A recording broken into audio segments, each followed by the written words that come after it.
राज्य के अंदर 14 पार्लियामेंट एरिया में एक पार्लियामेंट क्षेत्र जो हमारा है, जो पिछले बार भी हमारा रेशियो 13+1, इस बार भी 13+1 का जो निश्चय हुआ है, उसमें एक हमारा गिरिडीह लोकसभा क्षेत्र है। और उसी लोकसभा क्षेत्र के अंदर हमारी पार्लियामेंट बोर्ड ने यह निर्णय लिया कि पार्टी के राष्ट्रीय चेहरा के रूप में हम पार्टी का नेतृत्व लोकसभा में हम करेंगे। और उसी निर्णय को ध्यान में रखते हुए हमने पार्लियामेंट एरिया में पार्टी का प्रतिनिधित्व करने के लिए हमने चंद्र प्रकाश चौधरी जी को फिर से अपना प्रत्याशी सुनिश्चित किया। पार्टी ने राज्य भर में एनडीए की बड़ी जीत के लिए पूरे लोकसभा क्षेत्र में, सभी लोकसभा क्षेत्रों में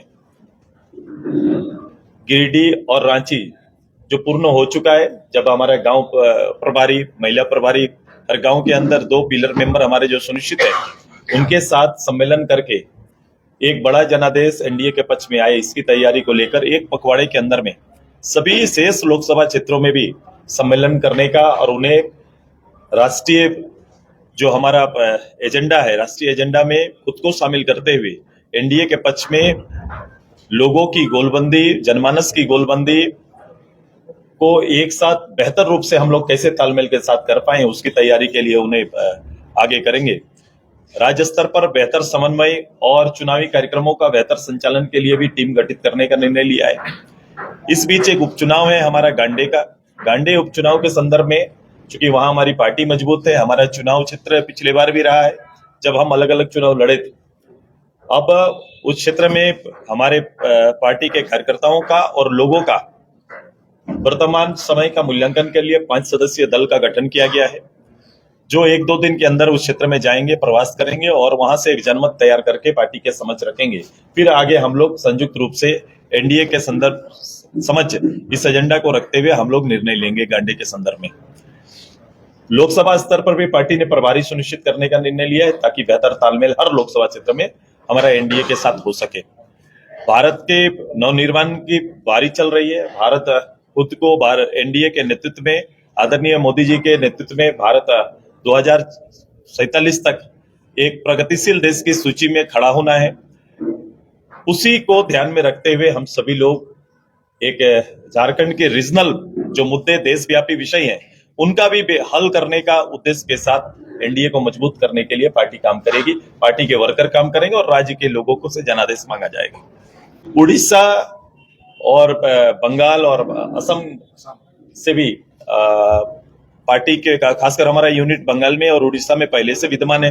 हम लोग ने पंचायत, विधानसभा, लोकसभा अलग अलग चुनाव भी समय समय पर लड़ते रहे, तो पार्टी की उस इकाई के लोग का भी राय हो रहा है और जो राय आएगा उस पर भी निर्णय होगा। इसके अलावा हमारे इस क्षेत्र की बड़ी आबादी असम में रहती है और एक वहां लोकेलिटी के साथ एक अच्छा जनसमूह उधर तैयार हुआ है और उनका जनमत हमारे इस प्रदेश के विचारों के साथ सहमति खाता है। तो इसी को ध्यान में रखते हुए वहां के भी कई लोगों का राय आया है, उस पर भी पार्टी विचार करेगी। देखो, ये लड़ाई राष्ट्रीय विषय का है। हम जब पार्लियामेंट में जा रहे हैं तो हमारा पूरा एजेंडा राष्ट्रीय एजेंडा है। राष्ट्र में और राष्ट्र का नेतृत्व करने वाला कौन होंगे ये इस पे मत करेंगे पूरा देश के लोग। और हम मोदी जी को नेतृत्व को स्वीकार करते हुए उनके पक्ष में मतदान करने के लिए एक लोकसभा से हमारा प्रत्याशी वहां नेतृत्व करेंगे और ये प्रत्याशी हमारे रीजनल मुद्दों का नेतृत्व करेंगे। पिछला 5 साल के समय भी रीजनल जो बड़ा मुद्दा उस क्षेत्र के लिए था, उसका नेतृत्व किया है और उसको कानूनी जो पेंच था उसको दूर करते हुए न केवल कागजी निर्णय रहने दिया, बल्कि धरातल में लाने की तैयारी हम लोगों ने किया है। ये बातें आएंगी, चुनाव के साथ एजेंडा भी बड़ा स्पष्ट होगा, लेकिन एजेंडा राष्ट्रीय फलक पर अगर लड़ाई है तो राष्ट्रीय फलक का ही विषय एजेंडा होगा, लेकिन रीजनल नेतृत्व रहेगा उसमें। इंडिया के संदर्भ में मेरे विचार बड़ा स्पष्ट है। इंडिया का कमिटमेंट देश के साथ पूर्णतः है नहीं। वो चुनाव लड़ रहे हैं, तो चुनाव लड़ने के लिए जो आवश्यकताएं हैं उसका ताना बाना बुन रहे हैं। वो कई शक्तियों को एक साथ लाकर खड़ा करके, अलग अलग शक्ति जिसका अलग अलग एजेंडा है। मजेदार बात है कि आपके साथ लड़ने वाले जो भी दल हैं, उस दल का एजेंडा कॉमन नहीं बना है। इस इंडिया का कोई एजेंडा कॉमन अभी तक नहीं बना है। जहां से भी वो बंगाल में अगर उनके लीडर के साथ उनका कोई गठजोड़ है तो उनका अपना सेल्फ एजेंडा है। चुनाव का एजेंडा जरूर एक कर लिया है और उसका एजेंडा एक है कि मोदी जी को कैसे रोका जाए, एनडीए को आने से कैसे रोका जाए, इसी एजेंडा में वो लोग का। बिल्कुल, मैंने कहा कि मेरे रीजनल चेहरा होंगे राष्ट्रीय फलक पर। और मेरा एजेंडा राज्य के विषय होंगे। रीजनल दल के नाते मेरा दायित्व बनता है। मैं इसलिए वहां पर नहीं जाऊंगा कि मेरी उपस्थिति हाउस में 5 साल तक नगण्य रहे। मैं ऐसे पार्टी का नेतृत्व करने के लिए मेरे प्रतिनिधि वहां पर नहीं जाएंगे। मेरे प्रतिनिधि रीजनल जो राज्य के लिए आवश्यक है, राष्ट्रीय फलक पर फैसला होना, ऐसे मुद्दे उनके सामने रहेंगे। और मैं व्यक्तिगत रूप से दल का और एक सहयोगी दल के रूप में भी मैं प्रधानमंत्री जी आदरणीय जो हमारे लीडर होंगे या फिर जो नेक्स्ट टू हमारा जो टीम आएगी उस टीम के सामने इन विषयों को हम लोग रखेंगे। पहले भी रखा है और इसको हम चाहेंगे कि इसका निर्णय झारखंड वासियों के पक्ष में आए और जल्द से जल्द उन विषयों का हल हो। और उसका डिटेलिंग भी हम लोग कर रहे हैं कि किन एजेंडाओं को राष्ट्रीय फलक पर रखेंगे। अभी एक बोर्ड हमारा बनेगा, कमेटी बनेगा, हम जाएंगे क्यों और क्यों जाना चाहते हैं वो पूरा एजेंडा भी आपके सामने रहेगा। एकदम आज भी इसकी जरूरत है। मैं विशेष राज्य का दर्जा क्यों, तो पुअर स्टेट के रूप में डिक्लेयर है हमारा। रघुराजन कमेटी की रिपोर्ट जो मैंने उस समय भी कहा था, आज भी मैं कह रहा हूं, उस समय तत्कालीन जो रघुराजन कमेटी की रिपोर्ट में हमारा प्रदेश कहां खड़ा था। कई चीजें हैं जो राज्य को रियायत चाहिए सेंट्रल से कि हमें अपने पैरों पर खड़ा होने के लिए, एक बेहतर संचालन के लिए कई बॉडी पर, कई इस तरह से जो राष्ट्रीय जिस पर राष्ट्र स्तर पर नियंत्रण जिन विषयों का है, उस विषयों पर राज्य के लोगों का कैसे ज्यादा से ज्यादा हिस्सेदारी तय हो सके, ये सारे विषय हैं, कई एजेंडा है। मैंने कहा उसको हम डिक्लेयर भी करेंगे और कहां हम चाहते हैं कि राज्य के पक्ष में उनका निर्णय आए, ये बात को भी आपके साथ स्पष्ट करेंगे और राष्ट्रीय स्तर पर भी रखेंगे। अपने जब हम लोग इलेक्शन में जाएंगे या फिर हमने जो पिछले बार कहा है, मैंने पिछले बार जो हमारा सबसे बड़ी जीत, आज तक उस इतिहास में इतनी बड़ी जीत वहां नहीं हुई। लगभग 2.5 लाख का प्यार, ज्यादा जीत का प्यार वहां के लोगों ने दिया है। अब वहां के लोगों के साथ मिलके जो मूल एजेंडा क्या है, पूरा गिरिडीह का 2 एरिया देखो, एक ग्रामीण क्षेत्र है हमारा और ग्रामीण क्षेत्र के अलावे एक शहरी क्षेत्र भी है वहां पर है। कई शहर पर माइंस के कारण कुछ शहर का रूप ले लिए हैं और कुछ एरिया है जो पूर्ण रूप से काफी प्रभावित क्षेत्र भी है, जो काफी पिछड़ा क्षेत्र भी है। तो ये हम हर क्षेत्र के लिए अलग अलग विषय है और हर विषय पर हम लोग ने अपना आने वाला समय का क्या एजेंडा होना चाहिए उसको बड़ा डिक्लेयर करेंगे। शहरी क्षेत्रों की अपनी समस्याएं होंगी, माइंस एरिया की अपनी समस्याएं हैं और काफी रूरल डेंस जो फॉरेस्ट एरिया में जो लोग जनजाति हमारा रहता है उनका मामला अलग है। एकदम से वो सारा मुद्दा रहेगा। और आपने देखा होगा एक बड़ा एजेंडा जो आप पूछना चाहते थे, तो आप देखे होंगे कि हमारे जो लोकसभा के हमारे जो सदस्य चंद्र प्रकाश चौधरी जी ने पहली बार ये ट्रिब्यूनल कोर्ट को नीचे लाने के लिए वो जो फैसला पहले था, ये निर्णय पहले से था, उस निर्णय कभी भी जमीन पे नहीं आ पाया था।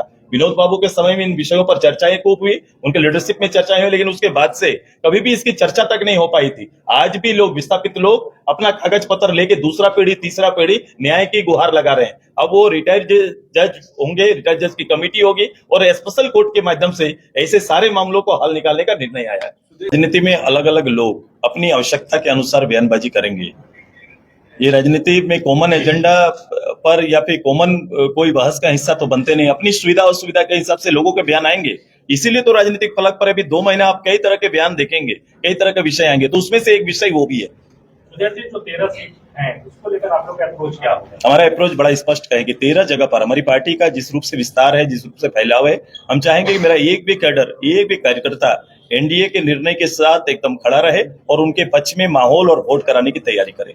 मैं तीसरा पोजीशन, मैं पहला पोजीशन जो जीते थे, दूसरा पोजीशन भारतीय जनता पार्टी का, तीसरा हमारा था। हम लोग अलग अलग चुनाव लड़े थे। आज उनके कैंडिडेट जो सेकंड कैंडिडेट थे वो अब दूसरे पार्टी में चले गए।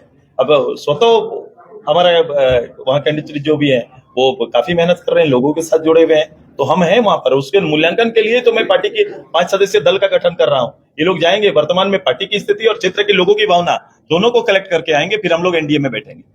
बंगाल में हमारे पार्टी का पक्ष जानने के लिए हम लोग आएंगे। हमारे पार्टी यूनिट जो पुरुलिया, मेदिनीपुर, बांकुड़ा का है, वो लोग आपस में बैठेंगे और बैठ के विचार देंगे। मेरे राज्य जो प्रतिनिधि टीम आई हुई है और कई महत्वपूर्ण लोग भी आए हुए हैं। हाँ, इसीलिए वो ध्यान में है। मैं कहा ना, उसके लिए टीम निर्णय करेगी, एक टीम रख रहे हैं, वो निर्णय करेंगे। बोलो और कुछ। रविंदर पांडे अलग अलग चल रहे हैं, उनका क्या सहयोग मिलेगा? भाई मैं तो हर लोगों का सहयोग चाहूंगा। मैं तो जब एक अदना सा एक आम लोगों का मैं सहयोग चाहता हूं, मैं अपनी अपील के अंदर उनको चाहता हूं, उनकी इच्छाओं के लिए नेतृत्व देना चाहता हूं। तो मेरे लिए आम और खास बराबर है इस चुनाव में। सभी लोगों का सहयोग हम चाहेंगे और ताकि एक बेहतर जनमत के साथ हम इस क्षेत्र का नेतृत्व कर सके।